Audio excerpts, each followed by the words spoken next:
ግዢኝ መቼ ስራ ቁጥሽን አትይጂ። በየሰርጉ ተሰማ ገባ አንድ ነው የሚለበሰው። ገብሪያ ገባ በሳምንት አንድ ነው። ቡልቻ ስታገባ አንድ ነው።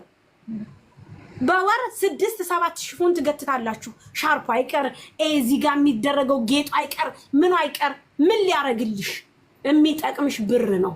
በቃ ብር ነው።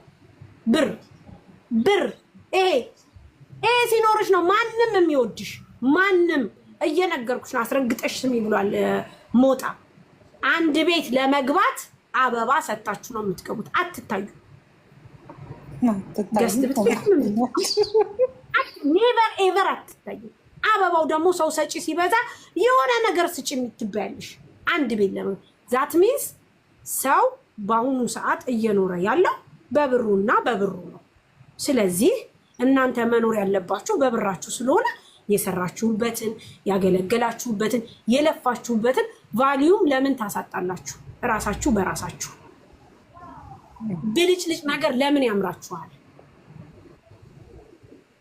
ምን ይሰራላችኋል? ምን ያረግላችኋል? ምንድነው የሚያረግላችሁ? ሻንጣ ተይዞ ሲኬር ሻንጣ አለ። ሻንጣው ሲታይ እንዳለ የሺኤል ልብስ። የሰው ልጅ ለመኖር ልብስ ይለብሳል። መሰረታዊ ፍላጎት ነው፣ ግድ ነው፣ ያስፈልጋል። ፕሮግራም ሊኖር ይገባል። በቃ እናንተ ደግሞ ያላገባችሁ ያልወለዳችሁ አብዛኞቻችሁ ገና ህይወትን ያላያችሁ ናችሁ።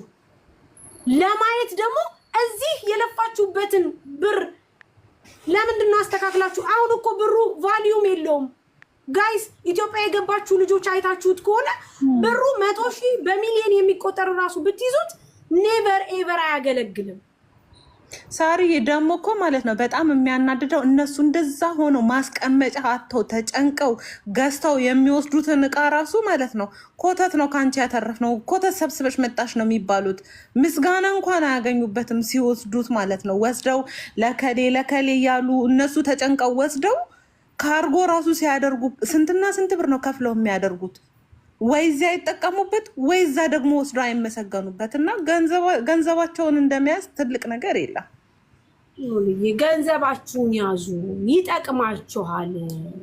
ይጠቅማችኋል። የማንም ቤት አጨብጫቢ አትሁኑ፣ አድማቂ አትሁኑ። ቤታችሁን ክፈቱ፣ ላይቭ ክፈቱ፣ ፎሎ። ወደፊት ሶሻል ሚዲያ የበለጠ እያደገ ነው የሚሄደው። አሁን እዩት፣ በጣም ብዙ ሰው ቢዝነስ እየሰራበት ነው፣ እየተለወጠበት ነው። ስለዚህ ተለወጡበት። እናንተ እኮ 10 ሰው ይዛችሁ ዛሬ ብትሉ ነገ ደግሞ 11 ትይዛላችሁ። ዛሬ ላይሸጥ ይችላል። እውነት ነው። ጊዜ ይመክርሃል። ትክክል ጽጉ፣ ጊዜ ይመክር። 11 ሰው ቀጥሎ ደግሞ 12 ሰው። ዛሬ አንድ ባሸጥ ነገ 2 ትሸጫለሽ። ምክንያቱም ካላስ ቀስ እያለ ሁሉም መሆን ይችላል። የማይሆን ነገር የለም። እዚህ ሀገር ሆቴል ከፍቶ እዚህ ሀገር በሚሊዮን ደረጃ የሚያንቀሳቀስ የምታዩት ልክ እንደኛ ነበር። እንደውም እንደኛ ሶሻል ሚዲያ ላይ በጣም ብዙ ሰክሰስፉል የሆኑ ሰዎች አልነበሩ። እኛ ግን አሁን ሶሻል ሚዲያ መጥቶልን በሶሻል ሚዲያ ቁጭ ብለን እንደዚህ ህይወታችንን እየመራን ነው። በጣም ነው የምንሸጠው ጋይስ። ቁጭ ብሎ የሚውል ሁሉ የማይሸጥ እንዳይመስላችሁ፣ ሁሉም ይሸጣል። የርዝቁን የሲሳዩን አረጋሽ ትሙት ሳይሸጥ የሚውል የለም፣ ይሸጣል። ግን እሳ አሻሻጣችሁና አኳኋናችሁ ሌላ አይነት ነገር ፍጠሩ። ፔጃችሁን ስታሳድጉ ደግሞ ተከታይ ይኖራችኋል፣ ሰው ይኖራችኋል፣ ሰው ታገኛላችሁ። ምክንያቱም እንዴ ዛሬ ቁጭ ብለው ልጆቹ እኮ እንትን እንዴ መሲ ባልትና ለብዙ ሰው እኮ አርአያ የምትሆን ሰው ናት እኮ። መሲ ባልትና ለብዙ ሰው አርአያ የምትሆን እኮ ናት። ሰው ቤት እየሰራች ቤቷ ማርያምን አንድ እግራችሁን አስገብታችሁ ሁለተኛዋን እንኳን ደግሟት ማስተካከላችሁ በዛች በከዳማ በሰራተኛ ቤት የራሷን ነገር ደድራ እስቲል እስካሁን ድረስ ምን ያክል ጎበዝ እንደሆነች ይዋት፣ ምን ያክል ጠንካራ ሴት እንደሆነች ይዋት። ልጆች አልተቀየሩም እንዴ? እነ ቀኑብሽ እነ እኔ ሂዊ እነ በቄ ምናምን የት ነበርን? በፊት የት ነበርን? እንደናንተ ሰው ቤት ስንሰራ በሰው ቤት ስንገተት አልነበረ እንዴ? ዛሬ ለምን እንደዚህ ሆንን ጋይስ? ከእናንተ አይደል ይወጣ ነው? እናንተ አይደል እንዴ ያሳደጋችሁ?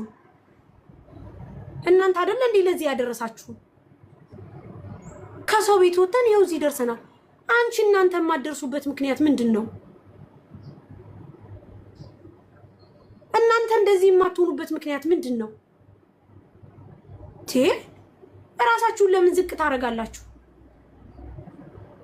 ራሳችሁን ለምን የሆነ ቦታ አሳልፋችሁ ትሰጣላችሁ?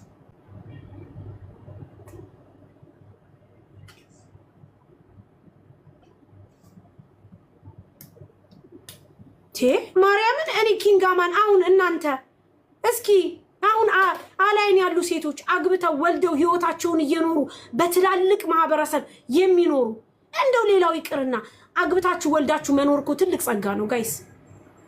ሀገሬ ካልሆነ አላገባም እንዲህ ካልሆነ አላገባም። እዚህስ ቢሆን ትክክለኛ ባል ካገኘሽ እግዚአብሔር የመረጠልሽ የፈቀደልሽ ከሆነ እማታገቢው ለምንድን ነው? ኑሮ እንደሆነ እዚህ ነው የሚሻለው። ምን ችግር አለው? የሴት ሀገሯ አይትም ነው። ከሰራሽ ከተለወጥሽ ለአንቺም አብረሽ እኮ ስታገቢ ከአንድ ብርቱ ሁለት መድኃኒቱ ሁለት ህይወትሽ ኑረሽ ፍቅር ኑሮሽ ሰላም ሆነሽ ወልደሽ ከብደሽ ስንቱ ነው የሚኖረው? ህይወቱን የሚኖረው ዱባይ ላይ ስንቱ ነው አምሮበት ለዛውም። አረ ጽጌ ማርያምን እኔ በቃ እኔ በእነዚህ ልጆች እየተቃጠልኩ እየተናደድኩ እኮ ስለሆነ ነው ጋይስ። ማርያም እኔ ነው ሳሪ እኔ አሁን የተረዳው ነው ልንገርሽ። አሁን እኔ እነሱ የተረዷቸው ዝም ብለው እዚህ ሰው ቤት ሆናችሁ ባይዘይ ምንዛሬ 50 ብር እንኳን ቢገባ ኢትዮጵያ ላይ ምንም ነው። የዱባይውን አኗኗር ሳይሆን የዚህ የኢትዮጵያውን አስቡት። እግዚአብሔርን የራሳችሁን ነገር ለመያዝ ሞክሩ። አይ ምንዛሬውን ስለሚያዩት ምንም አልመሰላቸውም ይመስለኛል። እና እኔም ከረፈድን የገባኝ ጎበዙኑ ማኛ እኮ ሸቃላ ነበርን እነ ሳሪ ምናምን ሰው ቤት እየሰራን እኮ ነው ጋይስ እዚህ የደረስነው። እና ምንዛሬ አትዩ እህቶች፣ አትሸወዱ። ቲክቶካችሁን አሳድጉ፣ ፖስት አድርጉበት፣ ነገ ይጠቅማችኋል። እኔ ሱቄ ውስጥ ምንም አልሸጥም፣ ኦንላይን ነው የምሸጠው አብዛኛውን ስራዬን። እና ችላት በሉ ማርያምን፣ ንቅት በሉ፣ ነቃ ደንገጥ በሉ ማርያምን። ሁላችሁ አሁንኛ እና ፎሎ እያደረጋችሁ የስራ አካውንት የኔ ቆንጆች እንትን አርጓት፣ ፎሎ አርጓት። ማርያምን ልንገርሽ ሚቱዬ፣ እዚህ ሱቁ ተከፈተ እንጂ ለስሙ ልንገርሽ ብዙ ሰው አይመጣም። ኦንላይን ነው የሚሸጠው ጋይስ፣ ኦንላይን ነው የሚሸጠው። ቤት ለቤት የሚሸጡ ልጆች ላይሰንስ አለው። ላይሰንሳችሁን አውጡ። በአገሪቷ ህግ ተጠቀሙ። ማንም አይነካችሁ። ማንም ላይሰንስ ከያዛችሁ ማንም ወንድ የሆነ ስም ጠቅሶ የዝችን ስም የጻፋችኋትን ስም ጠቅሶ እስኪ ይናገራችሁ። ማንም ሰው አይናገራችሁ። ምክንያቱም ካላስ ህጋዊ ናችሁ እናንተ። ለምን አትሰሩ? ለምን አትለወጡ? መለወጥ የሚጀምረው ከትንሽ ነገር ነው። አንደኛ መጀመሪያ ነገር የራሱን ሰው ፔጅ ማሳደግ አለበት። በቃ ፔጁን ማሳደግ አለበት። እየገባ ራሱን እንትን እያለ ምን እያለ መልካም ነገር ጥሩ ነገር እየተናገረ እየሰራ አንድ ይህንን ማድረግ አለበት። እሺ ወንድሜ ጆከር ነህ? ላ ጆከር ከሆንክ ብቻ ነው የምስበው አይደለም። ለምንድን ነው የምስበው? መጀመሪያ ፔጃችሁን አሳድጉ። ቀጥሎ የሆነ ነገር ስታደርጉ ሚጡ ማርያምን እኔ መቤቴን ነው የምልሽ። እኔ የደረስኩበትን ደረጃ ሁሉም ሰው እንዲደርስ እፈልጋለሁ። ምክንያቱም ያለውበት ስኬታማ ነው። በእርግጥ የሰው ፍላጎት አይገደብም። ዛሬ ይህንን ነገር ካገኘን ነገ ደግሞ ሌና እንላለን። ይሄ ነገር ግን ምን ያክል እንደሚያስደስት ራሳቸው ያዩታል። ሁል ጊዜ እኛ ከሰው ቤት ለኛ የሰው ቤት ስራ የተፈጠረ ያክል ነው እስከሚመስለን ድረስ አንድ። ሁለተኛ ደግሞ የሰው ልጅ በአንድም በሌላም ሰበብ ይፈታል፣ ይጣላል። ምን ይላል ምን ይላል ምን ይላል። ይሄ ሶሻል ሚዲያ መቼም እንደምታዩት በጣም በብዙ መንገድ የብዙ ሰዎችን ህይወት እንደዚህ አመሰቃቅሎ ምናምን ነው። ለአንዳንዶች ደግሞ ተለውጠንበታል፣ እግዚአብሔር ይመስገን። ምክንያቱም ጥሩ ነገር ያየንበት ይኸው